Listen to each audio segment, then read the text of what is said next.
we've talked about, different things when it comes to mental health and how we need to do better as African Americans, especially men, on receiving the mental health, treatment that we need, right? But another thing we got to do better as Black people is travel more. Traveling is so expensive, though. That's the biggest thing. That's one of my obstacles. I'm like, yeah, I do want to go to Belize, but do I have $1,500 in addition to what I'm making to go? So to kind of drop that money and stuff, but but there's other places that we could go just to kind of get out of our own element sometimes. So, I think it's been a powerful Black travel movement over the past several years. I have seen that. Mm-hmm. And one of my friends owns a traveling company. Like him and two of his buddies from grad school started it. He lived in Sweden for some years, and then him and his buddy started this travel business. So he travels along with these trips that they throw every year to get more Black people to travel to. And I feel like that's great. Yeah, I like that. And I've seen some things even in the city where it's Beyond Baltimore is one. Mm-hmm. And I know that he travels a lot and he's going all over, and Morocco and Jerusalem and all these other places. He's going out there, so I think it's real cool that we are starting to embrace the quote unquote eat, pray, love type of absolutely lifestyle. Get on out of here, because sadly enough, it's people from the city, from Baltimore City, people who have grown up over East who have never been over West, and vice versa. They're so comfortable in their own environment that they're almost afraid to venture out to go anywhere else. That's like that in so many different areas, like New York. They don't go to the same boroughs. They don't venture out in different boroughs for the most part. They'll stay in Brooklyn. You ain't got to go to Queens if you in Brooklyn, So I don't like that mentality either. In my opinion. It's get outside. It's too much of Earth that we need to see. It's go live, go to a different state. I even did a staycation out of Arundel one time, which was just a different environment than where I was every single day. And it just to see, not my same four walls in my apartment, not the same drive outside of my door. So it was a good little refresher. Good little situation. Yeah. I love it.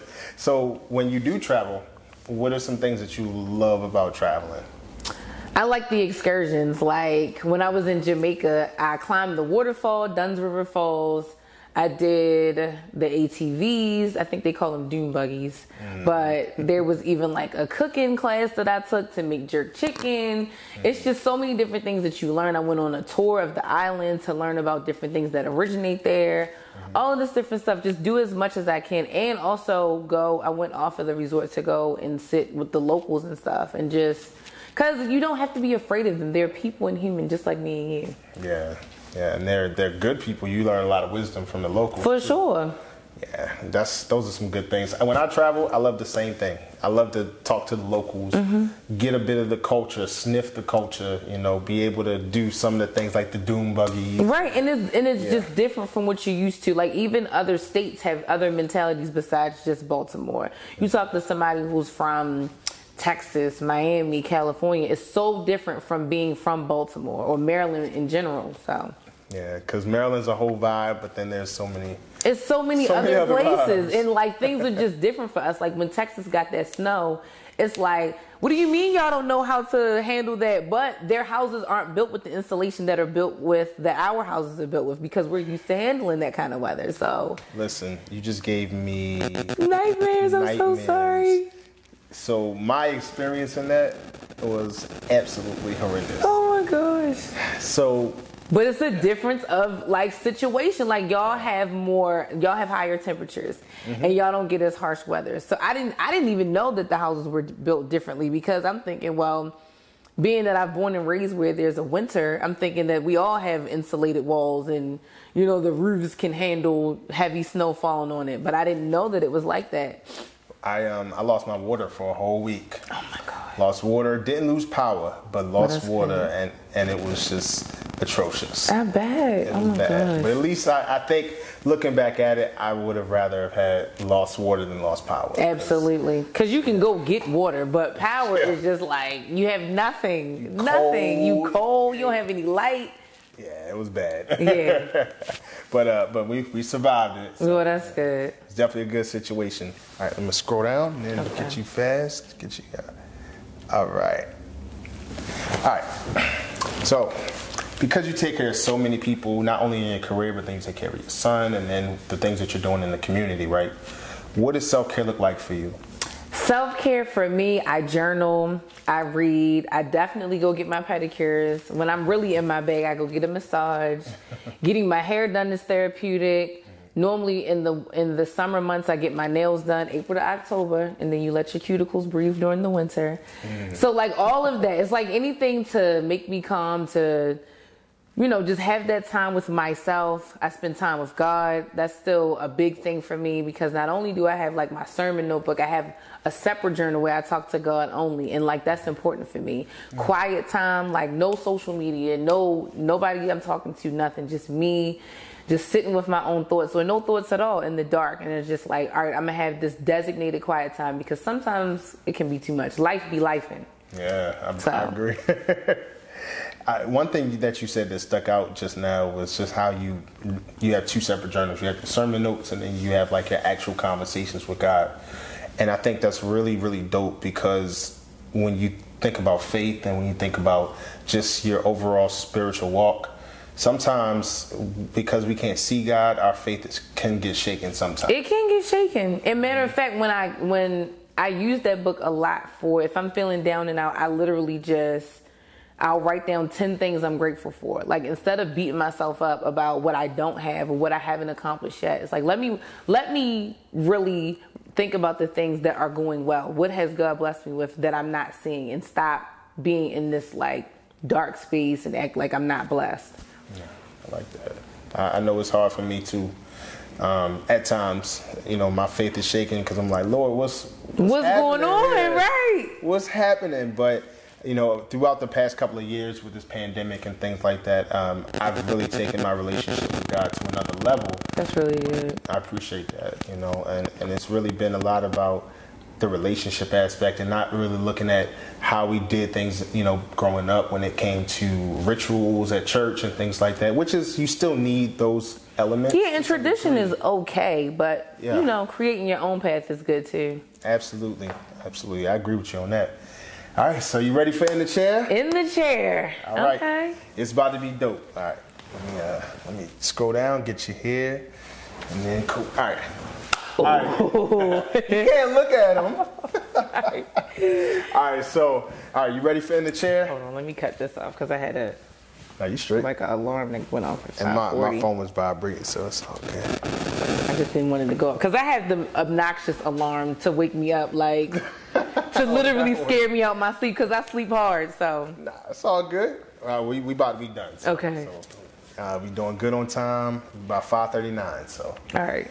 All right, so... Ready for In the Chair? Ready for In the Chair.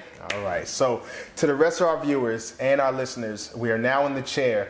It's called Shop. Well, I hate this part. All right. It's okay. All right. So now we're at the part of Shop Talk called In the Chair. It's our version of the hot seat, but with a little shop flavor on it, right?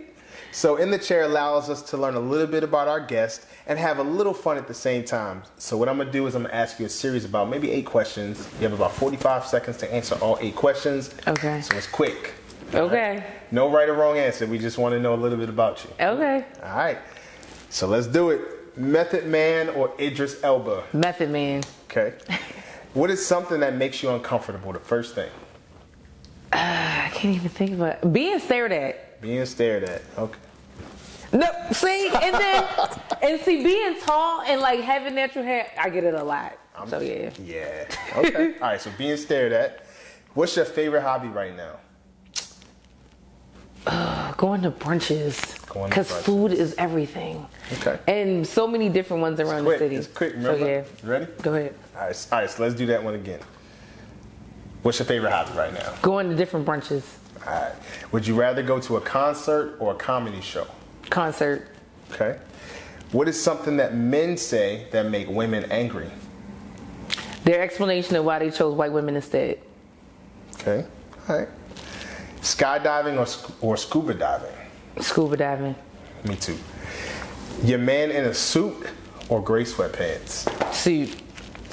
Classy. Okay. And last but not least, what's your love language? I gotta pick these two together. Okay. Affection and quality time, because I feel like they go hand in hand.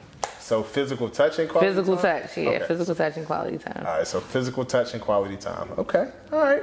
Well, thank you, ma'am. I appreciate that. Anytime, Yeah, you know. we got to learn a little bit more about you. Just a little smidge. So here, a little bit more about Miss Folami right here. You know, she likes suits, not necessarily great. Because I can see the gray sweatpants in the house, but if we dressed up to go put the suit on, oh yeah. And he gonna have the cologne on and smell good. It's, what's that new emoji that go like this? Oh, it's Whew. just do a little something. It just do just a little something. Hey, fellas, y'all hear that? She likes suits. Suits and the smell goods, and he all pressed up, you know, the lineup all crisp and everything, got the beard shaped up. Whew, God is good. It's drip game, huh? Yeah. All right, cool. We almost done. All right, so I'm gonna check this one. We're gonna keep it going. All right, this is the last segment. All right. All right, so before we go, here at the L.O.C.S Lounge, we always talk about something when it comes to living to overcome cultural stereotypes, right? What is one cultural stereotype that you could identify with and say, you know, this needs to be changed, we need to keep working at this?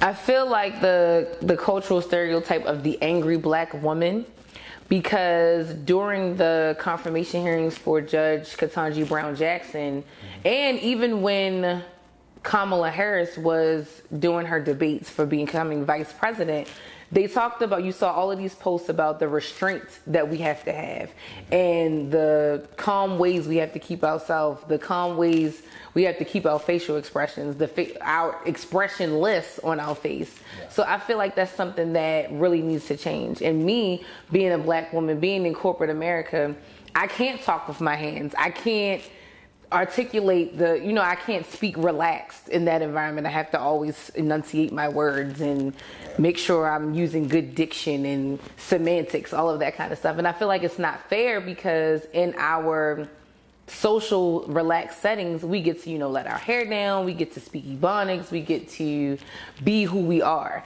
And as a black person, you kind of have to dumb that down when you're around people who may make that seem like it's uncomfortable for them.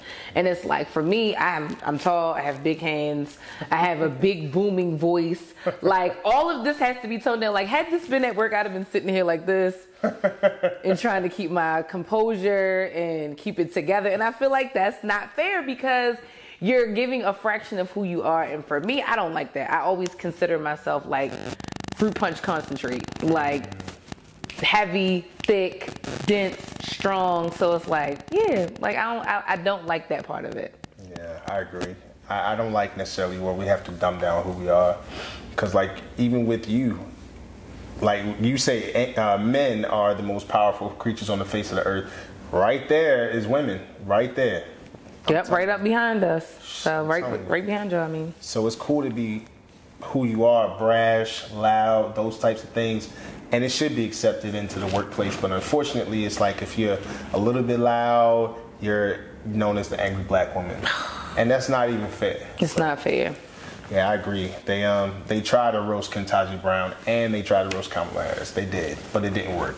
Right, and it's just like, how come we have to like watch these facial expressions? How come we have to practice all of this restraint so that we don't scare people? And it's like, why are we looked at as scary? Like, it's crazy. They're intimidated by the power that we possess, which is why it's always been trying to keep our minds oppressed to the things that we could have. We can attain just as much, if not more, than our other counterparts, but we got a lot of work to do. A lot of work to do. I think a lot of that starts with unity within our community, though. Once we start thinking together, then we can really move some stuff along. That's right. I like that. Well, thank you so much for your expertise, Ms. Folami. Appreciate you. Anytime. Man, it's definitely been so fun just having you here in the lounge, and it's been great to be here. Thank you. Your time has definitely been appreciated. So I wanted to make sure that people know where they can find you at, like social media and things like that. So where can they find you at on social media? At Fiercely Candid, no underscores or numbers on Instagram. That's gonna sound weird. At 4 Wings Fried Hard on Twitter, because I'm from, like, even though I'm from the county, like chicken boxes are a big thing for us. So it's like, no, and then everybody gets their wings fried hard, but I don't. But I thought it was a cool name. 4 Wings Fried Hard. Yes. Hey, check her out at 4 Wings Fry Hard. Hey, on Twitter. Yeah, on Twitter. That's a big thing here in the Baltimore community. You get 4 wings, you get them fry hard, you get salt, pepper, and ketchup. Salt, pepper, ketchup, and with get a the half and half. Let's get it. That's what I'm talking about. Get that. Man, I'm going to give me a chicken box while I'm here. For sure. I better get one. I'm going to go down North Avenue. Yeah, you got to get one. Because the good carryouts is when you walk in the door and your feet stick to the floor. And they was already COVID ready. They had the plexiglass up already. Exactly. And like the little spinny thing where you put your money at. That's where you got to get your chicken box from. Hey, they not getting robbed today. At all. I promise. Man, it's definitely been so fun. Definitely been fun. So Thanks for having me. Appreciate you, definitely. So definitely you brought just so much insight. So definitely check out our episode when it does air on YouTube. And definitely make sure that you follow us, like us, share, and subscribe on YouTube, as well as Twitter, Instagram, Facebook. We're all over the place at L.O.C.S Lounge Podcast. So thank you again for watching and joining and listening. Be blessed. Have a good night. See y'all.